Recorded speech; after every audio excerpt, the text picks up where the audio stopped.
সালাম আলাইকুম, আমি মোহাম্মদ তানভীর রাহি। যারা আপনারা অনেকে আমাকে তহিদ আফ্রিদি চামচা অথবা তহিদ আফ্রিদি ছোট ভাই হিসেবে জানেন, তো আজকে আপনাদেরকে কিছু ভুল ধারণা ভাঙার জন্য আমি চলে আসছি। আপনারা জানেন গতকালকে আফ্রিদি ভাইকে বরিশাল থেকে মেবি গ্রেপ্তার করা হয়েছে।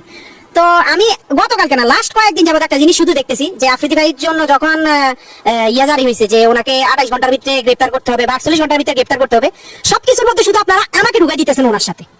তো আমার কথা হচ্ছে, আজকে আপনাদের এই সব ভুল ধারণা আমি ভেঙে দিব। আমার সাথে আফ্রিদি ভাইয়ের সাথে লাস্ট জুলাই আন্দোলনের 1 মাস থেকে 2 মাস আগ থেকেই ওনার সাথে আমার সাথে পুরোপুরি সম্পর্কটা এক ধরনের শেষ হয়ে গেছে।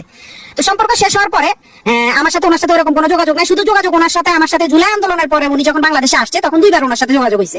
একবার হচ্ছে ওনার অফিসে গেছিলাম, হ্যাঁ উনি আমাকে ডেকে নিছে। আচ্ছা, ওইটা আপনারা ইনশাআল্লাহ ওইটা সম্পর্ক আপনারা জানতে পারবেন। এই ছাড়া আরেকবার দেখা হয়েছে ওনার জন্মদিনের দিন। এই ছাড়া আর ওনার সাথে আমার কোনো ধরনের যোগাযোগ নেই, কোনো ধরনের দেখা সাক্ষাৎ নেই। কিন্তু আজকে আমি নিউজ ফিডে ঢুকতে পারতেছি না। আমার পরিবারের উপরে চাপ আসতেছে, আমার উপরে বিভিন্ন ধরনের চাপ আসতেছে যে আমি নাকি তহিদ আফ্রিদিকে ধরাই দিছি পুলিশের কাছে, এবং উনি নাকি নোয়াখালীতে আমার বাড়িতে গেছে। ভাই আমি নিজে তো জানি না আমার বাড়িতে উনি গেছে। আর এটা যদি আপনারা প্রমাণ করতে পারেন যে উনি আমার নোয়াখালীতে আমার বাড়িতে গেছে বা আমি ওনাকে ধরাই দিছি, তাহলে আপনারা যে শাস্তি দিবেন আমি ওই শাস্তি মাথা পেতে নিব। আর আরেকটা ছোট্ট বিষয় হচ্ছে, আমার বলতেই হবে, আমাদের তহিদ আফ্রিদি টিম মেম্বারটা আমি একা ছিলাম না। আপনারা সবাই আমাকে নিয়ে পড়ে আছেন কেন ভাই? আমাদের টিম মেম্বারটা আমি একা ছিলাম না, আরো 10 জন 15 জন আছে, তাদের নিয়ে কথা বলেন না কেন? সারাক্ষণ আমার নিয়ে পড়ে আছেন কেন? আমি কেন বুঝতেছি না। আর আপনারা যারা আমার বলতেছেন যে আমি তারা ধরাই দিছি, ভাই ওনার আব্বারে মেবি ধরছে রবিবারে। তো প্রথম থেকে আমি আজকে ওনাকে ধরা পর্যন্ত আজকে প্রায় মেবি 1 সপ্তাহ। এই 1 সপ্তাহ আমি সিআইডি আন্ডারে ছিলাম। আমার মোবাইল, আমি নিজে কোথায় যাই, কখন কি করি না করি, সবকিছু আমার সিআইডি আন্ডারে।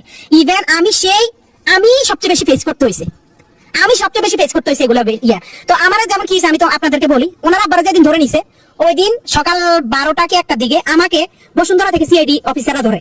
বসুন্ধরা থেকে আমি আর আমার এক বড় ভাই গেছিলাম গাড়ি কিনতে, ওইখান থেকে আমাদেরকে ধরে আমাদের সজল ভাই দোকানে, সজল ভাই সহ আমাদেরকে জিজ্ঞাসাবাদ করা হয়েছে, আমার মোবাইল ট্র্যাক করা হয়েছে, আমার মোবাইলে সবকিছু ঘাটাঘাটি হয়েছে এবং সবকিছু দেখছি। ইভেন এরপর প্রতিদিন আমাকে ধরা হয়েছে। তারপরে আমি একজনের ভিডিও দেখছিলাম, আমেরিকান, আমার বড় ভাই আছে হিমেল ভাই, তারপর ইলিয়াস ভাই, ওনাদের ভিডিও দেখছিলাম। ওনারা ওইটার মধ্যে যখন আমার জড়ানো শুরু করছে, তখন আমি দেখলাম যে ভাই আমি ওনার সাথে সংযুক্ত না বা ওনার সাথে আমার যোগাযোগ, ওনার বিয়েতে পর্যন্ত আপনারা আমার দেখেন না। লাস্ট ওনার বিয়েতে পর্যন্ত আমরা দেখেন, হ্যাঁ উনি আমার ভাই, উনি আছে, উনি ওনার মতো, আমরা আমার মতো। উনি ওনাদের মতো কাজ করছে, আমরা আমাদের মতো মানে কাজ করতেছি। ওনার সাথে আমার প্রায় মানে 1 থেকে 1 বছর 2-3 মাসের মতো ওনার সাথে কোনো ধরনের যোগাযোগ নেই। ওনার সাথে সিআইডি অফিসাররা তো সব জানে বা স্যাররা তো আমার অল টাইম তদন্তের মধ্যে রাখছে। ওনারা তো দেখছে, উনি যদি আমার নোয়াখালী বাড়িতে যাইতো ভাই আমি নিজে জানি না। আমি তো পুলিশের কাছে, আমি নিজে তো সিআইডি অফিসারদের কাছে জিম্মি বলতে ওনারা আমার তদন্ত করতেছে। তো ওনারা কি তদন্ত করে জানতো না যে আফ্রিদি ভাই কই, আফ্রিদি ভাই কি নোয়াখালী গেছে না কোন জায়গায় গেছে? ভাই আমরা যদি জানতাম তাহলে তো আর আমরা সিআইডি অফিসারের কাছে থাকতাম না, আমরা তো বনিতেও ধরাই খাই যেত। তো ওনার ধরতে এত টাইম লাগছে কেন? তো ওনার সম্পর্কে, এইসব সম্পর্কে আমাদের কোন ধারণা ছিল, কিন্তু আমরা পুলিশের ইয়াতে ছিলাম। তো পুলিশ দেখছে আমাদের সাথে ওনার সাথে কোনো ধরনের কানেক্টিং নেই, ওনার সাথে কোনো ধরনের কথাবার্তা নেই। কিন্তু বিভিন্ন নিউজ চ্যানেলেরা লম্বা লেকচার পিটতেছে, লম্বা কথা বলতেছে যে তহিদ আফ্রিদি চামচা, তহিদ আফ্রিদিকে ধরাই দিছে, সে একটা বিশ্বাসঘাতক, সে একটা এটা সেটা। ভাই এসব মিথ্যা বানোয়াট আপনি যে আমার মুখ থেকে শুনছেন, আমার থেকে জানছেন, না জেনে না শুনে আপনি কেন এসব মিথ্যা বানোয়াট কথা বলতেছেন? এসব মিথ্যা নিউজ কেন ছড়াইতেছেন? উনি কি করছে, ওনারটা আইন আদালতে বুঝবে। আমি যদি কোনো দোষ করে থাকি আমারটাও আইন আদালতে বুঝবে। উনার দোষ আমার উপরে কেন চাপাইতেছেন? আমার টিমে তো আমি একা ছিলাম না, আমার টিমে আরো 10 জন ছিল। ওদেরকে নিয়ে কথা বলতেছেন না, শুধু আমাকে নিয়ে কেন পড়ে আছেন? আমি কি বলেন? আমি কি একটা ফুটবল যে আমার পাইছেন? হ্যাঁ আমি ফুটবল বুঝছি, আমার পাইছে শুধু লাথি দিবেন এটা হলে তো হবে না ভাই। আপনি আপনার বিবেককে প্রশ্ন করেন। আপনারা আমার নামে মিথ্যা নিউজ, মিথ্যা বানোয়াট কথা ছড়ানো তো কোনো লাভ নেই। মিথ্যা বানোয়াট ছড়ায় আপনার কি লাভ হবে? সঠিক তথ্য আমি একটাই বলি, আমি নিজেই আজকে লাস্ট 1 সপ্তাহ থেকে পুলিশের কাছে ছিলাম। ইভেন আমি যখন দেখছি যে আমার বিষয়টা বেশি হয়, তখন আমি ইলিয়াস হোসেন ভাইয়ের সাথে কথা বলছি এবং হিমেল ভাইয়ের সাথে কথা বলছি। ওনারা বলতে যে তোমার যেহেতু তদন্ত করা হয়েছে, যেহেতু তুমি নির্দোষ, তো তুমি তোমার মতো। কারণ ভাইয়ার ওই সব বিষয় আমাদের কোনো কিছু ধারণাই নাই। আর অনেকে আমার নিয়ে পোস্ট করছে আমি জুলাই আন্দোলনে 2 তারিখ 3 তারিখ 5 তারিখ নাকি তহিদ আফ্রিদির সাথে তাদের মাইটি দিয়েছিলাম। আরে ভাই আপনাদের কি মাথা সমস্যা? আপনারা কি আমার ফেসবুকে যা দেখতে পারেন আমি কোথায় ছিলাম, কি ছিলাম?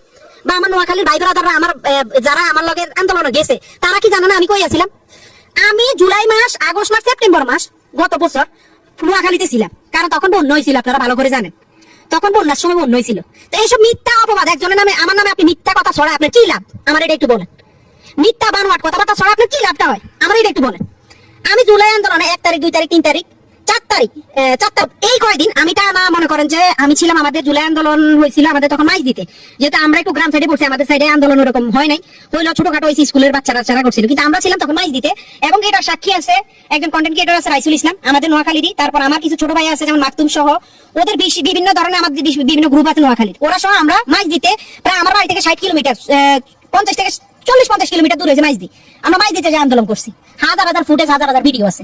এটা আপনারা চাইতেছেন আমি নাকি 2 তারিখ 3 তারিখ আফ্রিদি ভাইয়ের সাথে ওনার মাই টিভিতে ছিলাম, হ্যাঁ ওনার সাথে আমি বসেই করছি। ভাই মিথ্যা কথা কেন ছড়ান ভাই, মিথ্যা কথা কেন ছড়ান ভাই? মিথ্যা বাদ দিয়ে সত্যিতে আসেন, সত্যিতে আসেন, আপনারা যাচাই বাছাই করেন, আমার তো সমস্যা নেই। আমার তো আজকে 7 দিন তো যাচাই বাছাই করছে পুলিশে, সিআইডিএ, তারপর বিভিন্ন ধরনের বিভিন্ন মানে সাংবাদিকরা, জার্নালিস্টরা, যেমন এই যে আমেরিকা থেকে আমার প্রচুর পরিমাণে চাপ দিছে এই যে হিমেল ভাই, তারপর ইলিয়াস ভাই, ওনারা অনেক তথ্য জানছে আমার কাছ থেকে। কি তথ্য জানছে যে আমি আমরা কি আসলে কি করছি না করছি, আমরা বলতে বাধ্য হয়েছি, কারণ ভাই আমার কারণে তো আমার ফ্যামিলির উপর চাপ পাইতেছে, আমার উপর বিনা কারণে চাপ পাইতেছে, বিনা দোষে, আমি বিনা দোষে দোষী হইতেছি। এই যে আজকে আপনারা মিথ্যা নিউজ ছড়াইতে আছেন যে আমি নাকি তৈদা ফ্রিজে ধরাই দিছি, আমি নাকি তৈদা ফ্রিজের সাথে নোয়াখালী, মানে এসব মিথ্যা ভাই, এগুলো তো সব মিথ্যা কথা। আপনি কেন ছড়ান? আপনি দেখছেন আমার কথা, আপনি যদি দেখেন প্রমাণ করতে পারেন, আপনার যে শাস্তি দিবেন আমি ওই শাস্তি মাথা নিব। যদি এই কথা উল্টা পাল্টা মিথ্যা কথা আপনারা ইয়ে করতে পারেন, এসব মিথ্যা বানানোর কথা বাদ দিয়ে দয়া করে মানুষকে বিভ্রান্তির মধ্যে ফেলবেন, আমার কারণে যেন আমার ফ্যামিলির ক্ষতি না হয়। মিথ্যা এসব বানোয়াট আমার নামে, একজন নাম মিথ্যা বানোয়াট ছড়াইয়েন না ভাই। এই দিন দিন না আরো দিন আছে ভাই, এসব মিথ্যা বানোয়াট ইয়া কইরেন না, আল্লাহ সার দেয় ছাড়ি দেয় না। তা আপনি আমার নামে আজকে মিথ্যা একটা বানোয়াট ইয়া দিয়ে আমার হেনস্থা করবেন, আমারে মানুষের কাছে কালার করবেন, আমার পরিবারের কাছে আমার ছোট করবেন, আমার আত্মীয়স্বজনের কাছে আমার ছোট করবেন, কালকে যে ওই দিনটা আপনার লাইফে আসবে না তা কিন্তু না। তো একজন বন্ধু, আমি সে আমার বড় ভাই, তার সাথে আমার সম্পর্ক নাই, ঠিক আছে, হ্যাঁ সে, তার সাথে আমাদের সম্পর্ক নাই, কোনো সমস্যা নেই, কিন্তু একটা জিনিস কি, তার কারণে আমার কারণে তার কোনো, আমি কোনোদিন তার কোনো ক্ষতি করিনি, এবং তারা ধরে লেগেছে ওইসব বিষয় আমরা জানিও না, তার কারণে আরো আমরা হেনস্থার মধ্যে পড়ছি, তার কারণে আরো আমরা বিভিন্ন হয়রানির মধ্যে পড়ছি, তার কারণে আমরা দিনের পর দিন আমরা খুব ঝামেলার মধ্যে পড়ছি, কিন্তু আমরা তো এগুলো নিয়ে কোনোদিন কিছু বলিনি। আপনারা কি জানতেন আমরা যে পুলিশে নিয়ে গেছে, আমরা যে সিআইডি তদন্ত করছে, এগুলো জানতেন? কিছুই জানতেন না। তো আমার নিয়ে হুদাই মিথ্যা অপবাদ ছড়ায় না ভাই, দয়া করে আপনাকে, আমার একটা পরিবার আছে, আপনার একটা পরিবার আছে, দয়া করে হাত জোর করে মাপ চাই, মিথ্যা ছড়ানোর আগে জানবেন, না জানে শুনে মিথ্যা কারণে আমি নিউজ করেন না। ধন্যবাদ।